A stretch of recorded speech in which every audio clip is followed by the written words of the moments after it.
Place the basket in the center of the bike, then line the holes up with threaded holes on the down tube and seat stay. Insert the 5M6 bolts and washers into the threaded holes, then tighten them as much as you can with just your fingers.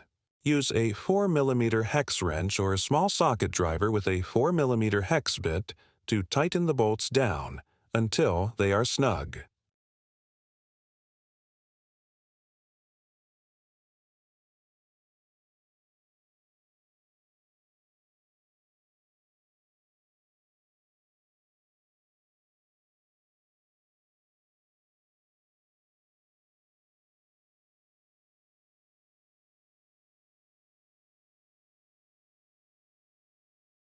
For any additional questions, contact us at arielrider.com.